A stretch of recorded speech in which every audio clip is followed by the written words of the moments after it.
Assalamualaikum warahmatullahi wabarakatuh. Selamat siang, salam sejahtera buat kita semua. Hari ini kita akan membahas chapter ketiga mengenai risky asset ya.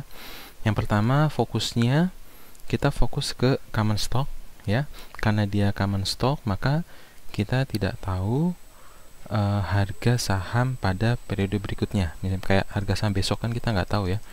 Karena kita nggak tahu harga saham besok, maka harga saham itu kita lakukan sebagai random variable.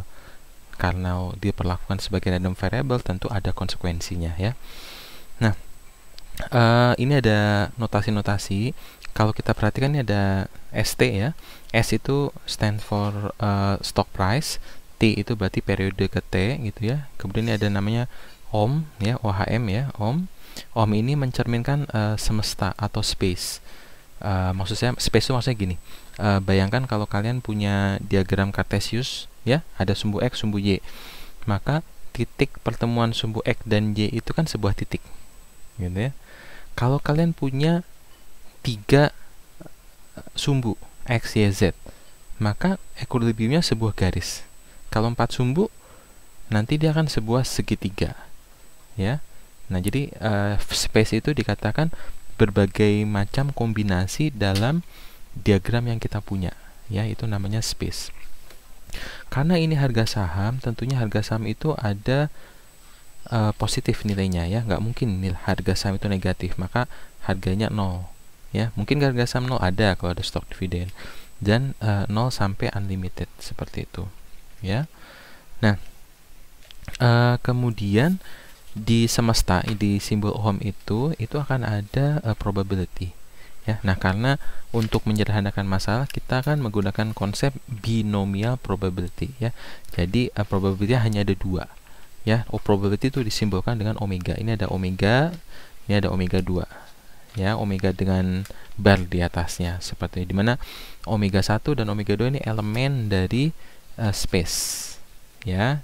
Nah, karena probability-nya beda ya, lihat S-nya ini ST artinya harga saham periode berikutnya dengan probability A itu akan berbeda dengan harga saham periode berikutnya dengan probability B. Ya, ini makna dari simbol yang paling bawah di sini. Ya. Kemudian pergerakan harga saham tersebut bisa direpresentasikan sebagai sebuah pohon.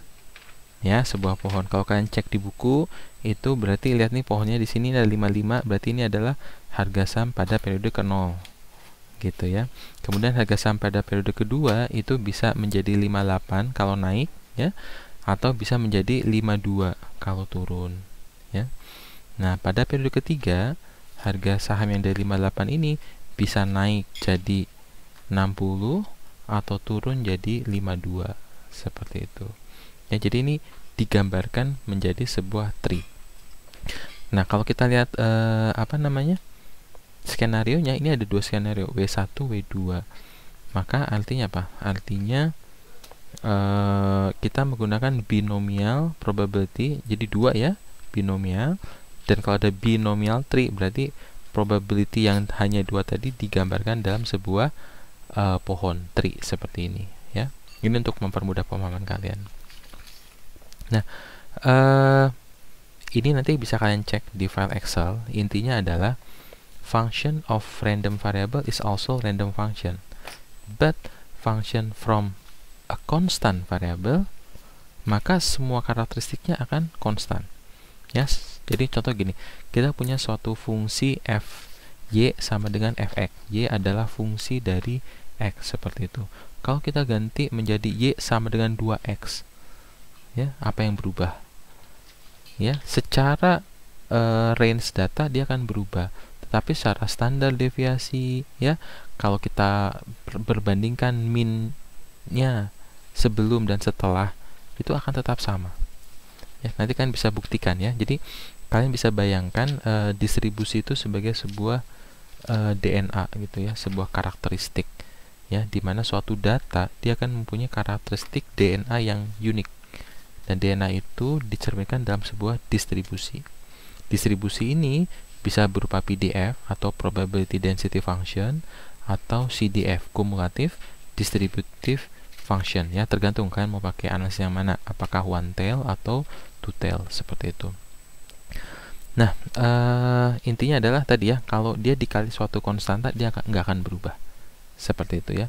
Walaupun memang kalau dikuadratkan angkanya berubah, tapi sebenarnya dia masih linear in parameter. Nanti konteks linear in parameter itu nanti ya, ketika melakukan pengujian asumsi klasik. Saat ini konsep linear parameter tidak kita pakai. Kalian bisa lihat di sini ya, yang saya plotting semua data GGRM gudang garam ke dalam sebuah Excel. Yang warna oranye itu saat boom, yang warna abu-abu saat resesi, yang biru saat kondisi normal. Itu kalau kalian lihat grafiknya itu akan sebenarnya sama, semua pergerakannya sama, tidak ada yang berubah. Artinya apa? Karakteristiknya nggak berubah, DNA-nya nggak berubah, probability density-nya tidak berubah. Ya, artinya apa? Pengambilan kesimpulannya akan tetap konsisten. Seperti itu. Ya. Oke, sekarang kita bicara mengenai return ya. Return ini simbolnya K di sini ya, ini K. K ini artinya return. Di sini tidak dibilang KS atau KA ya. Kalau dibilang KS berarti return dari stok, kalau KA berarti return dari bond. Ini enggak. Ini K doang ya. K doang itu artinya return untuk semua investasi yang kita lakukan. Nah, ini ada N ya, ada N sama M. N itu berarti periode awal, M-nya periode akhir ya. Tadi ingat waktu notasi paling awal kan semesta Ohm itu dari 0 sampai unlimited gitu ya. Nah, kalau bisa saja N-nya sama dengan 0, M-nya sama dengan 1, maka bisa kita tulis K dalam kurung 0,1. Itu artinya one step return. Ya, tetapi yang namanya obligasi, misal obligasi dari periode ke-0 sampai periode ke-10. Nah, berarti K 0 sampai 10. Atau sebaliknya, obligasi ini di redeem di tengah-tengah. Jadi bisa saja nanti N-nya tidak 0. N-nya mungkin nanti di 5 atau di 4, M-nya di 10. Jadi K 4,10 gitu. Bisa saja seperti itu. Ya, makanya di sini notasinya K, N, M. Kemudian menghitung return-nya adalah S akhir kurangi S awal dibagi S awal. Ya. Yang paling bawah ini ada SN. S ini adalah stock price. Ya, stock price di periode ke N sama dengan stock price di periode N-1 periode sebelumnya dikali 1 plus K, 1 plus return-nya. Ya, tadi ngitungkannya dari mana? Dari yang atas. Seperti ini ya. Ingat ya, return yang atas ini bisa return untuk apapun. Ya, karena tidak ada simbol KS atau KA. Tapi ketika kita bilang ini S, berarti ini price of stock, maka K-nya ini pasti K terkait dengan stok, seperti itu ya. Jadi jangan salah mengartikan. Ini yang tadi saya bilang ya, probability tidak berubah. Ini kok bisa kalian perbandingkan 3 data ini, S0, S boom, S recession. Saya bandingkan standar deviasinya. Itu kalau kita bagi standar deviasi saat booming dengan saat kondisi normal itu 5% kenaikannya, atau saat resesi dengan normal itu minus 4%, tetap rasionya tetap ya. Nah, kemudian jangan lupa ya, ketika kita menghitung return, ini contoh return saham ya, kita harus memperhitungkan dividen dan stock split ya. Maka di sini ada kata-kata dividen. Jadi S akhir kurangi awal dibagi akhir. Jangan lupa nominatornya itu ditambah dividen dan memperhitungkan stock split.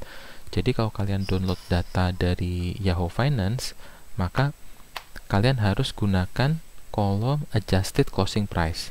Nggak bisa cukup pakai closing price. Kenapa? Karena closing price itu harga penutupan di bursa tiap hari. Sedangkan data penutupan setelah memperhitungkan dividen dan stock split itu adanya di adjusted closing price ya. Nanti ada tanda bintang 2 di Yahoo Finance-nya ya. Oke, nanti kan bisa cek ya pergerakan sahamnya sebelum dan setelah dividen ya, apakah sama atau berbeda.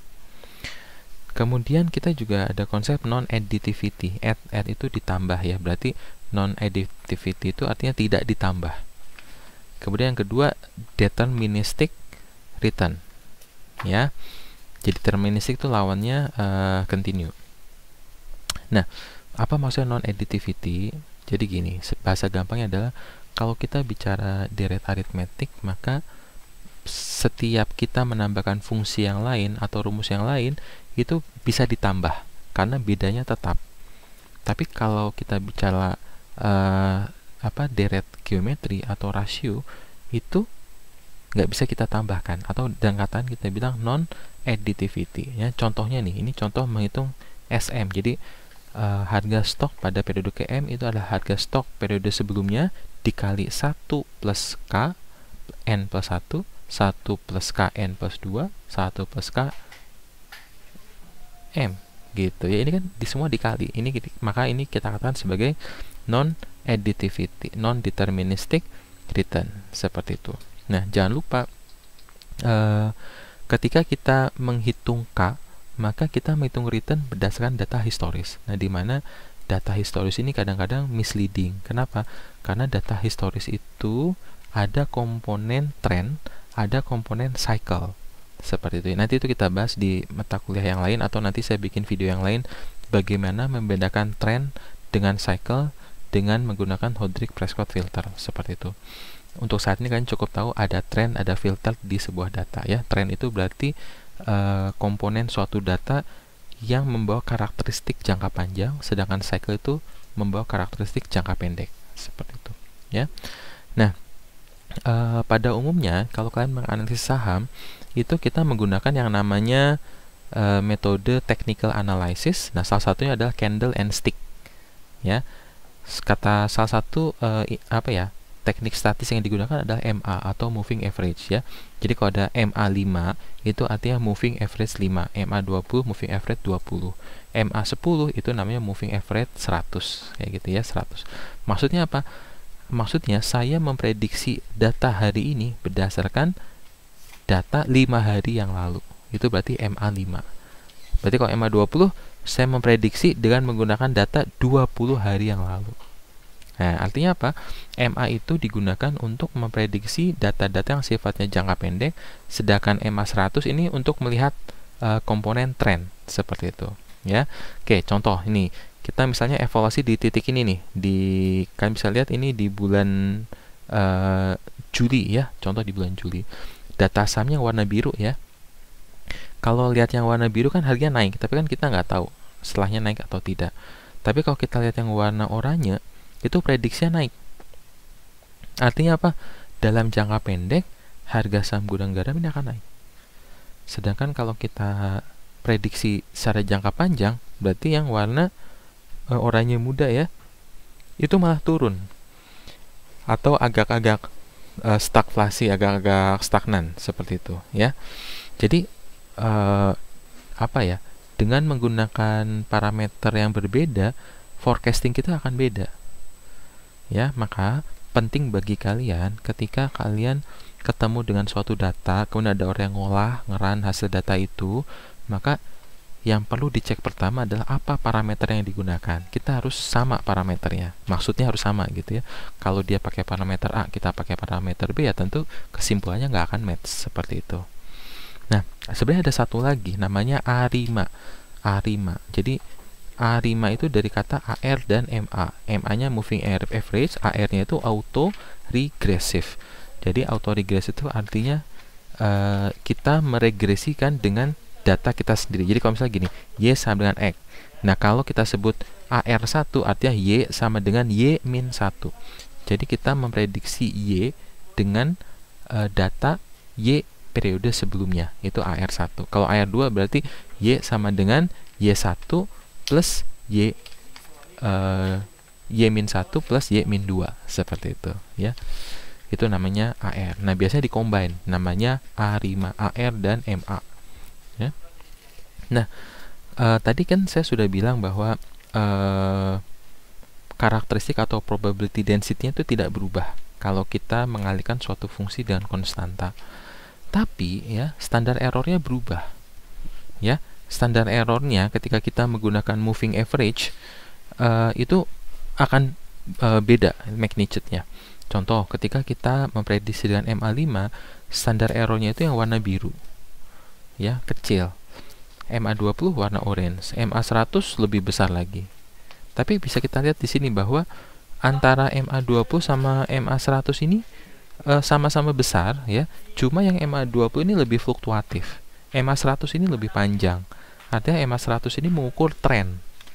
Ya, mengukur tren. Sedangkan cycle itu lebih bisa ditangkap oleh MA5 atau MA20. Seperti itu, ya. Cuma yang mau saya sampaikan di sini adalah ketika kita meramalkan dengan moving average yang data historinya semakin banyak, maka potensi kesalahannya pun semakin lebar, ya, atau standar errornya semakin lebar. Jadi contoh gini, saya memprediksi data dengan data tahunan, ya, dibandingkan dengan saya punya data harian frekuensinya. Mana yang lebih bagus? Ya tentu ketika kita mencari forecast dengan data harian. Ya, jadi ada istilah namanya high frekuensi, ada low frekuensi. Jadi kalau data tahunan itu biasanya low frekuensi. Kalau data bulanan, ya, triwulanan, nanti sampai diperkecil jadi harian. Nah, semakin harian itu artinya semakin high frekuensi, ya, frekuensinya semakin tinggi. Ya, artinya apa? Sedapat mungkin ketika kita memforecasting suatu data, gunakanlah data-data yang high frekuensi dan gunakan data apa adanya. Jangan kalian gunakan metode konversi, walaupun secara akademik itu diperbolehkan ya, tetapi akan lebih bagus kalau kalian bisa punya data aslinya, data harian. Ya, misal data realisasi PNBP itu kita cuma punya data triwulanan. Bisa aja sih kita rubah jadi data bulanan, tinggal bagi 3 aja gitu kan. Ya bisa, cuma nanti distribusinya berubah seperti itu. Jadi karakteristik dari suatu data itu tidak bisa kita tangkap sepenuhnya karena datanya sudah kita mainkan gitu. Kemudian saya coba bandingkan data pergerakan saham gudang garam itu dengan stock index IHSG, indeks harga saham gabungan, atau bahasa Inggrisnya JKSE, Jakarta Composite Stock Index. Nah, di sini kita bisa melihat bahwa pergerakan saham gudang garam itu mengikuti pergerakan indeksnya IHSG, ya. Jadi kalau naik ikut naik, kalau turun ikut turun. Tetapi yang perlu diperhatikan adalah volatilitasnya. Jadi kalau kita lihat mana yang lebih fluktuatif, yang warna orange, gitu ya. Jadi gudang garamnya lebih fluktuatif. Nah, apa yang coba saya sampaikan di sini adalah ketika kita membentuk portofolio, IHSG itu kan portofolio ya. IHSG itu gabungan dari 680 saham di Indonesia ya, kemudian dirata-ratakan returnnya seperti ini datanya. Ya, jadi ketika kita membentuk portofolio ya, maka volatilitinya akan turun. Risikonya akan turun, standar deviasinya akan turun. Kemudian yang kedua yang coba saya sampaikan adalah gudang garam itu dia sangat dipengaruhi oleh kondisi pasar. Jadi kalau pasar itu naik, gudang garam ikut naik. Pasar turun, dia akan ikutan turun. Ya, jadi gudang garam ini dia open, ya, open risk to market, gitu ya. Nah, sekarang kita masuk ke logarithmic return. Waktu itu saya pernah ngajarin log linearization, ya. Jadi biasanya kan kalau ngitung return itu cuma K akhir kurangi awal dibagi awal, gitu. Nah, ada cara yang mirip itu namanya log linearization. Yang kanan nih, yang ln SN dibagi SN-1. Ini hasilnya akan mirip. Silahkan dicek di file Excel yang saya bagikan. Kalian akan bisa melihat betapa hampir nggak ada bedanya kalau returnnya itu di bawah 10%. Di atas 10% masih beda, tapi udah kelihatan bedanya. Tapi kalau di bawah 10% return growth-nya itu hampir sama, hampir nggak ada bedanya. Ya. Nah, untuk yang bawah ini SN sama dengan E pangkat KN. Nah, ini digunakan untuk yang sifatnya continuous compounding, ya. Kemudian, nah ini yang saya maksud tadi ya. Ini yang warna biru itu K dengan percentage of change. Percentage of change itu kan menghitung return yang S akhir kurangi S awal dibagi S awal. Yang warna orange itu menggunakan logarithmic return. Dan sama, ini beda ada sih yang warna biru. Tapi ini beda ketika returnnya itu di atas ya antara 0,15 sampai 0,2 atau 15 sampai 20%. Jadi kalau di bawah itu hampir dia bisa memprediksi dengan sangat baik. Jadi nanti kalian akan ketemu banyak ekonom yang menggunakan logarithmic return ketimbang menggunakan percentage of change. Percentage of change itu bahasa ekonomi adalah elastisitas, ya. Jadi itu nanti ngitung elastisitas itu ada dua cara, ya. Kemudian ini proofingnya kalian bisa turunkan, ya. Oke, sekarang kita bicara expected return. Contoh nih, kalian lihat di poin kedua. Jadi ada seandainya kita tahu probability dari resesi itu 1/4 atau 25%, probability dari stagflation itu 50%, dan probability dari booming itu 25% juga, ya. Predicted annual return-nya itu -6, 4, 30. Maka ketika kita menghitung expected return, kita harus mengalihkan semua predicted annual return dengan estimated probability masing-masing, ya. Jadi probability itu diperlakukan sebagai bobot atau weighted, ya, sebagai bobot.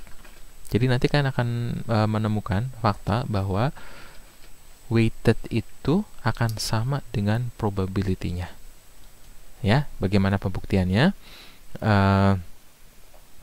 Ini di sini, ya.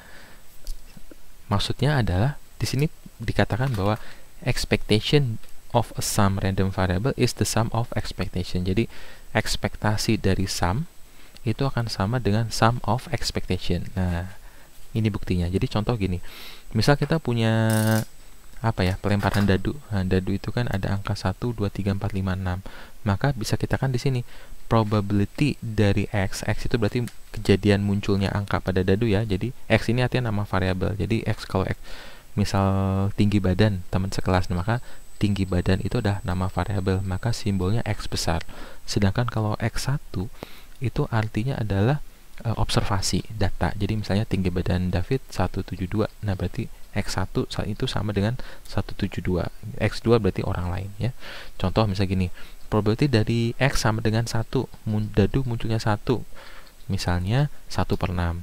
x2 1/6, ya. x6 1/6.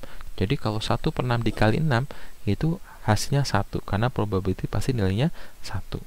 Nah, ini kalau x1, x2 nya ini kita plot dalam sebuah diagram Cartesius x sama y, dia akan membentuk sebuah kurva distribusi, ya. Kalau kurvanya itu berbentuk lonceng, maka bisa dikatakan bahwa pelemparan dadu itu mengikuti kurva normal. Nah, walaupun pada kenyataannya munculnya peluang angka 1 sampai 6 itu kan sama, atau kita sebut uniform. Maka nggak cocok pakai kurva normal. Pasti kalau pelemparan dadu itu akan cocoknya pakai uniform distribution, ya. Contoh lainnya misal hujan. Kemungkinan turunnya hujan, curah hujan itu kan ditentukan oleh Tuhan, sesuatu yang sifatnya sangat random. Berarti itu mungkin cocok pakai kurva normal, seperti itu, ya. Oke, jadi biasanya yang fenomena alam itu dia pakai kurva normal, tapi kalau sudah ada intervensi manusia itu biasanya tidak lagi normal, ya, kurvanya. Kemudian yang kedua, ini ada fx sama dengan p x less than or equal with small x. Itu jadi ini adalah cumulative distribution. Jadi kalau kita sebut p x lebih kecil sama dengan 2, itu artinya probability x sama dengan 1 tambah x sama dengan 2. Jadi kumulatif, ya. Jadi terus naik kurvanya. Nah, kemudian ini ada ux. Ux ini adalah rata-rata dari population, atau kita sebutkan population mean.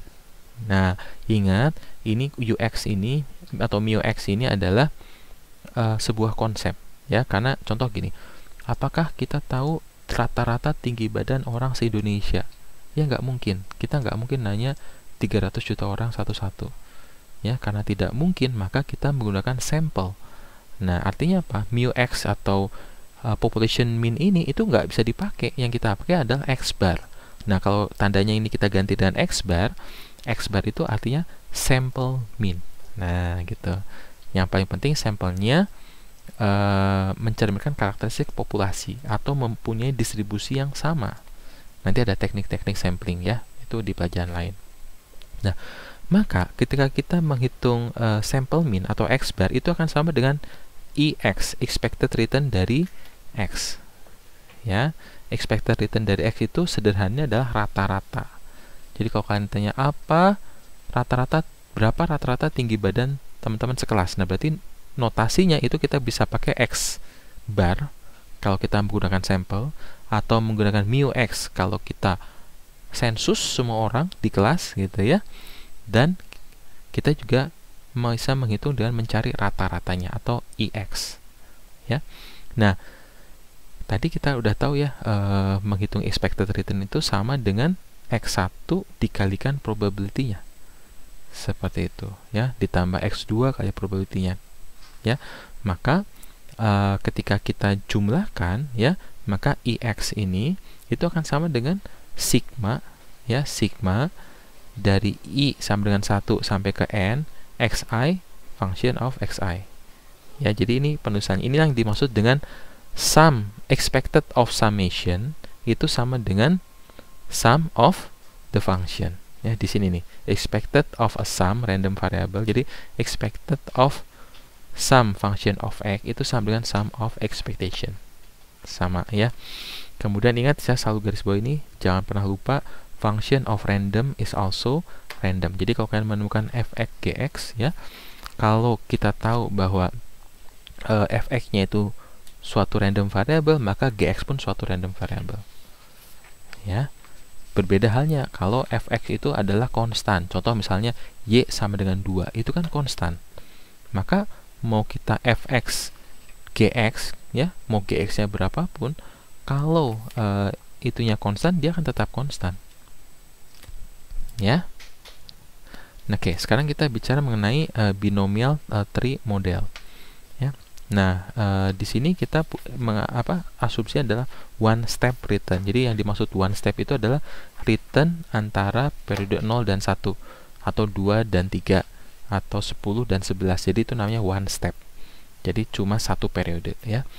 Nah, di sini ada simbol U sama D. U itu stand for up, D itu down. Jadi K itu kalau harga sahamnya naik, itu U dengan probability P, dan turun dengan probability 1 minus P. Ingat, probability adalah 1, jadi P tambah 1 minus P itu equal to 1. Nah, ingat, kata kuncinya di sini ada istilah identically distribute independent ya, atau ada istilah namanya IID ya. IID itu adalah identically independent distribute ya. Artinya apa? Kalau kita bisa distribute, berarti nanti kurva probabilitasnya itu akan identical. Kalau identical berarti sama. Tadi saya bilang kalau kita punya fungsi f y sama dengan fx, y sama dengan 2 dikali fx gitu. Itu masih sama distribusinya. Itu kita bisa katakan identical. Ya, sama, cuma geser aja minnya. Ya. Kemudian ada kata-kata independent. Yang dimaksud independent itu adalah tidak ada korelasi atau covariance antara variabel satu dan variabel kedua. Maksudnya apa? Jadi kalau misalnya kita mempredik harga saham gudang garam dengan JKS, apakah ada hubungan langsung antara gudang garam dengan indeks? Nggak ada.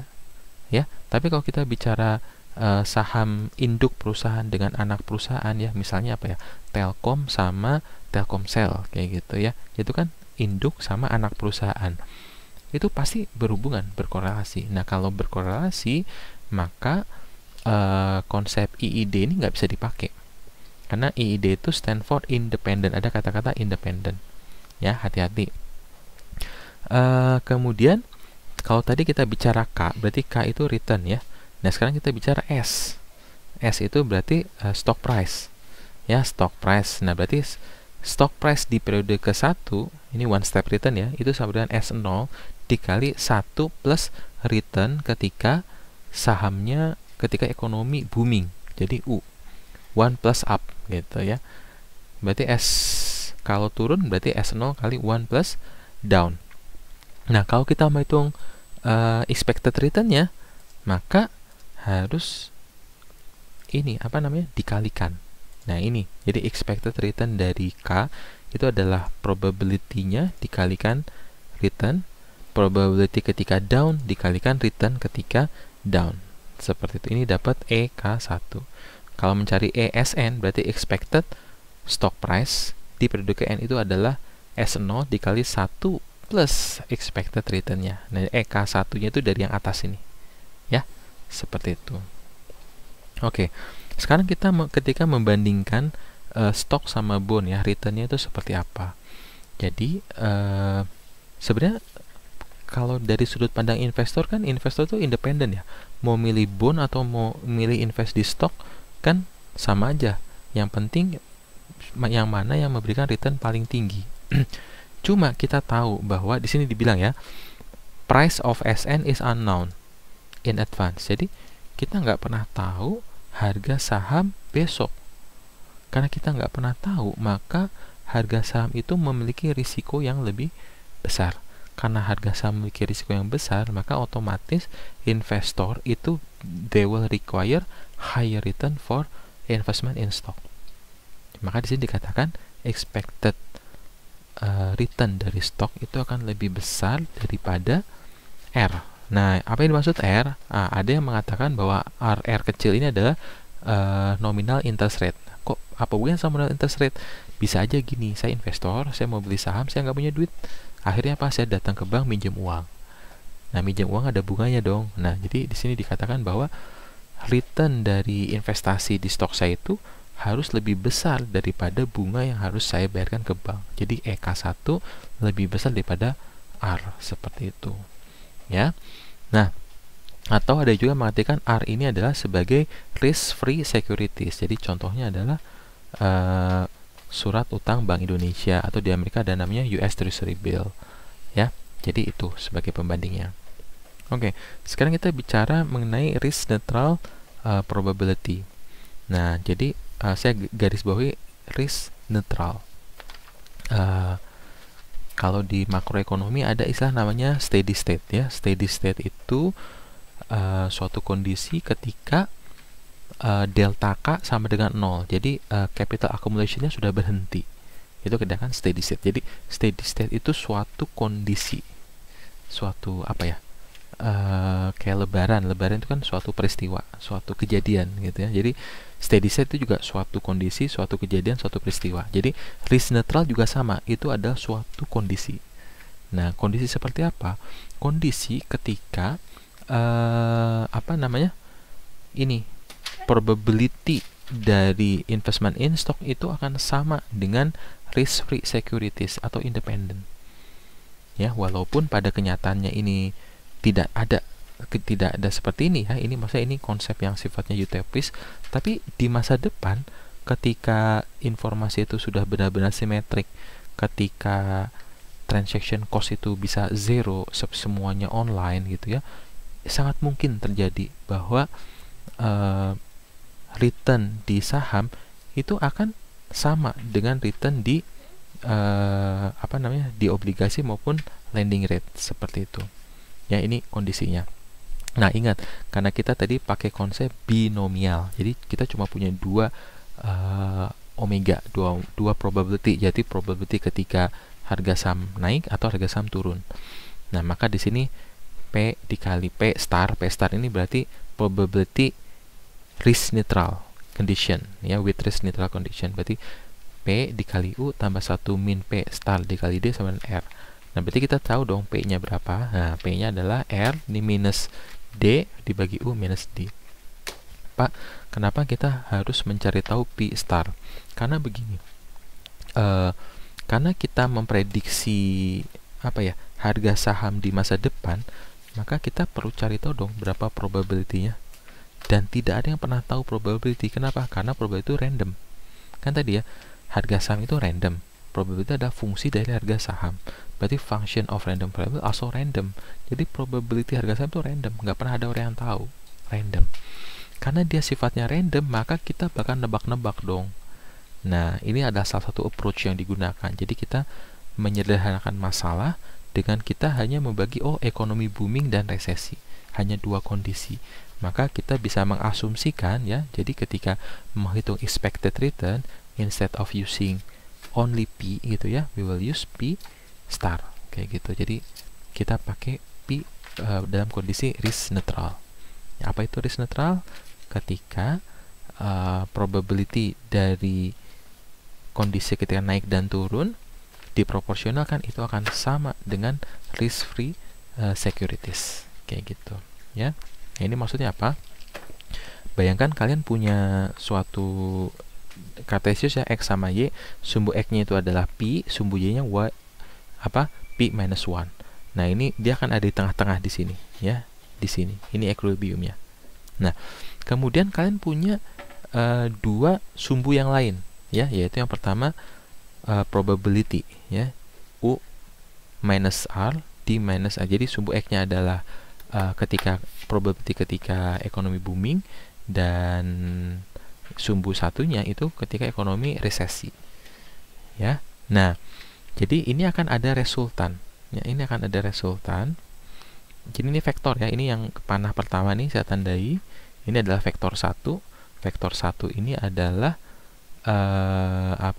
mencerminkan probability-nya, sedangkan vektor 2 ini mencerminkan return-nya. Jadi return ketika ekonomi booming dan return ketika ekonomi resesi. Nah, kedua vektor ini memiliki sumbu siku-siku 90 derajat, atau kalau kita bisa matrik ini namanya ortogonal. Jadi bisa kita katakan vektor 1 dan vektor 2 memiliki sifat orthogonality. Nah, apa maksudnya? Kan kita tahu ya, kalau suatu garis tegak lurus dengan garis yang lain, maka M1 dikalikan M2 itu sama dengan minus 1 gitu. Jadi artinya apa? Kalau kita tahu probability atau distribusi atau PDF dari satu variabel, maka kita bisa tahu PDF untuk variabel yang lain apabila ada statement orthogonality ya. Nah, ini nanti kenapa kita bicara orthogonality? Karena begini, karena kalau kita bicara persamaan garis itu kan biasanya kita dua variabel ya. Kalau dua variabel bisa pakai eliminasi. Kalau tiga variabel kita bisa pakai matriks yang silang-silang kayak jaring-jaring, ingat ya. Nah, kalau sudah 4 variabel, kita udah nggak bisa lagi ngitung matrik kofaktornya hanya dengan bikin garis-garis silang gitu. Kita harus pakai belajar namanya matrik algebra. Nah, di matrik algebra itu ada salah satu assumption, kondisi ya, bukan assumption, maaf, kondisi untuk mencari matrik yang lain. Salah satunya adalah orthogonality ya. Jadi apa itu orthogonal? Kalau kita tahu satu distribusi, maka kita bisa menentukan distribusi yang lain. Jadi kalau saya tahu berapa probability-nya, maka kita tahu berapa distribusi untuk return dalam kondisi booming ya. Nah, ini kalau dilihat resultannya. Jadi kalau kita lihat tanda panahnya ini dikatakan vektor ya, vektor dengan P star, vektor dengan 1 minus P star. Jadi kalau resultan gayanya pasti 1 ya. Jadi kalau vektornya itu lurus ke bawah itu 1. Tapi kan namanya vektor, dia bisa sama-sama paralel ke atas, bisa berlawanan ke bawah, bisa miring kayak gini gitu ya, bisa macam-macam nanti kondisinya. Nah, sedangkan R itu berarti risk free security itu pasti ada di antara return ketika kondisi ekonomi resesi dan ketika kondisi ekonomi itu booming ya. Nah, kemudian ini ada namanya martingale property. Ini hanya sebuah rumus ya,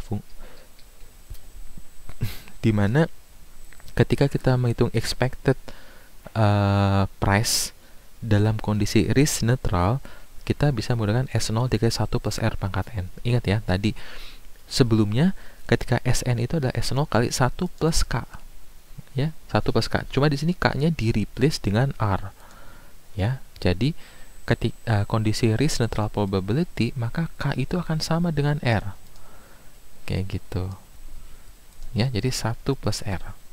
Ini kembali ke pelajaran Bond yang awal ya. Jadi, nah, R itu apa? R itu adalah risk free securities. Makanya nanti kalau kalian belajar yang namanya CAPM, Capital Asset Pricing Model dan lain-lain, dia akan pakai R, risk free securities. Jadi market return itu adalah risk free securities ditambah beta dikalikan market return-nya ya. Cuma CAPM itu memang cocok untuk kalau variabelnya sedikit ya, variabelnya sedikit. Tapi kalau udah variabelnya banyak, itu sudah tidak cocok menggunakan CAPM. Nah, ini jadi ketika menghitung martingale property ini kan tadi ada tree ya. Tree-nya itu kan kita bisa evaluasi pada 3 periode waktu ya. Ini berarti T0, ini T0, ini T1, ini T2, seperti itu ya. Jadi dari mana 120? 120 itu adalah berapa?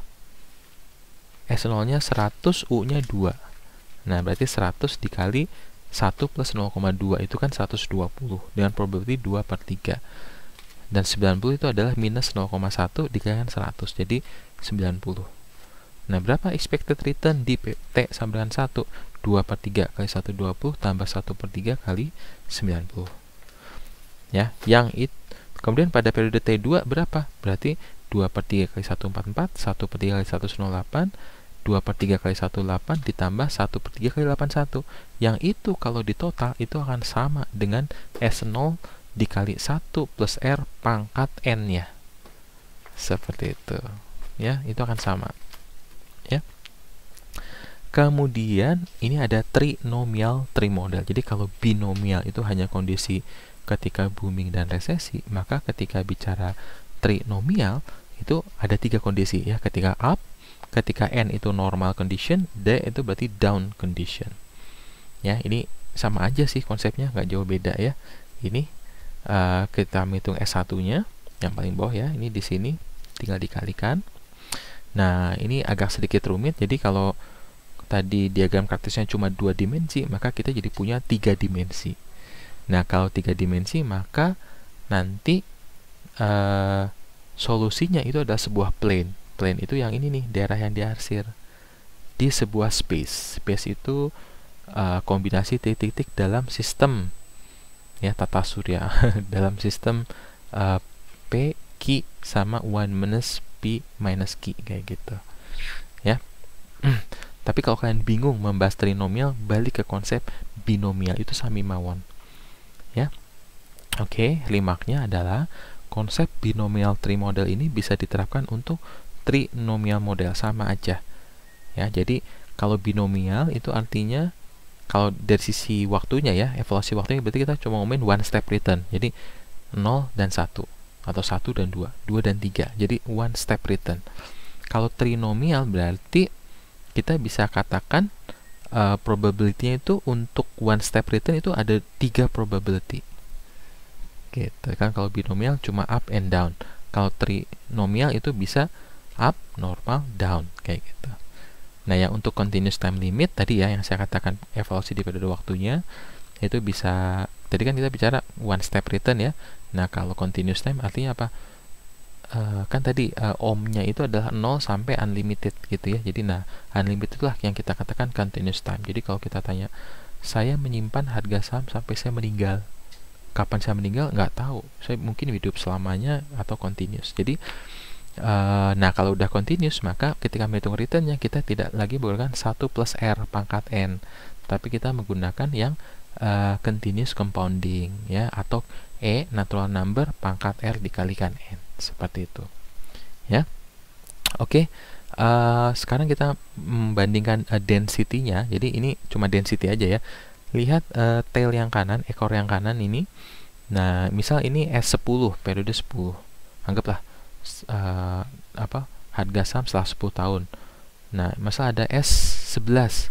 Nah, maka kan S10 sama 11 apakah beda signifikan? Mungkin. Oke. Apakah S10 sama S100? Bayangkan ini ada S100, S1000, S10000. Nah, karena dia asymptot mendekati 0, maka sebenarnya return beda dari returnnya itu nggak besar-besar amat. Jadi secara sederhana sebenarnya ya, ketika kita menjadi seorang aktuaris itu kita tidak harus menghitung return sampai unlimited seperti itu, tapi akan ada suatu limit ya, di mana nanti beda perhitungannya tidak akan begitu signifikan ya. Yang penting diingat bahwa kita harus tahu distribusinya itu, karakteristik of distribusinya seperti apa ya. Oke, detail untuk continuous time model tidak saya bahas lebih jauh, itu nanti kita sampaikan di lain kali ya. Terima kasih. Wassalamualaikum warahmatullahi wabarakatuh.